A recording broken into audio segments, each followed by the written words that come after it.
we start anything, let's check if the camera works. You may notice I'm testing the camera while it's already installed and mounted in the vehicle, but test yours before you mount your camera. I'll connect the rear camera and use the charger adapter to check it.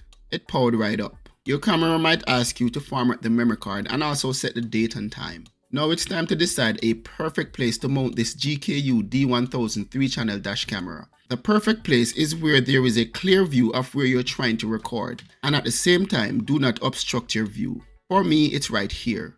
Once you find your spot, clean the area with alcohol wipes or rubbing alcohol with a microfiber cloth. Next, remove the film from the electrostatic sticker and stick it to the desired area, ensuring the center of the sticker is where the camera will be installed. Now, remove the protective film from the GPS mount. Firmly press the dash camera onto the electrostatic sticker as straight as possible. This camera is adjustable, so it doesn't have to be perfectly straight. It's time to run the rear camera wire to the back of the vehicle. Unplug the rear camera from the wire and plug the camera wire to the right of the GPS bracket right here. Then run the wires under the roof cover. When you get to the A pillar, pull it loose and run the wire under the airbag. It's safe. Nothing will happen. These are sensor triggered. Now I will take my time to run the wire all the way to the back glass.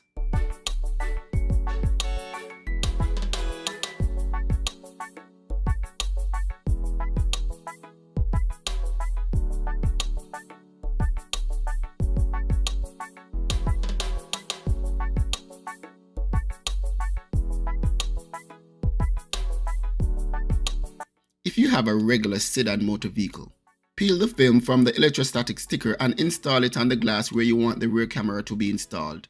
Next, remove the film from the rear camera and firmly press it to the electrostatic sticker as straight as possible. I recommend having the plug-in port facing this way so that the image upside won't be down. Next, connect the camera and hide the rest of the wire.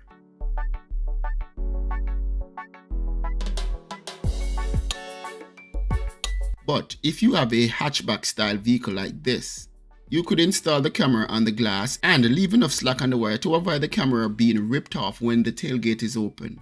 But what if I told you can avoid all this and take some extra steps to get a professional look like this?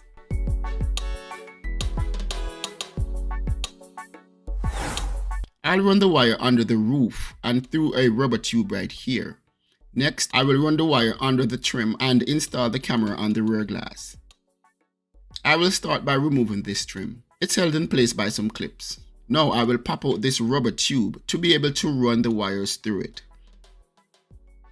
I will lubricate these wires a bit with some oil so that it easily slides through the rubber.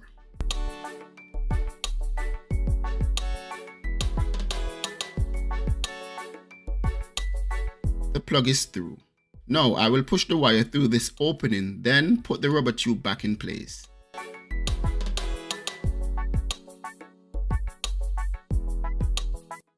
Now I will tuck away the extra wires. Now I can clean the glass with rubbing alcohol like I did earlier. Now I will peel off the electrostatic sticker and stick it to the desired location. I will ensure that the rear camera is placed at the center of the electrostatic sticker and press it firmly to ensure that it stays in place. Ensure that the plug is facing this way. If not, the display for the rear camera might be upside down. Now I will plug in the rear camera wire and reinstall this panel. The camera can be adjusted vertically, and I need to make some adjustments to get the best view. This is the best way to install this, and only this much wire is showing. Professionally done. You can now open the liftgate without wondering if the camera will be ripped off if you're installing on one of these hatchback style motor vehicles. Now it's time for the power source.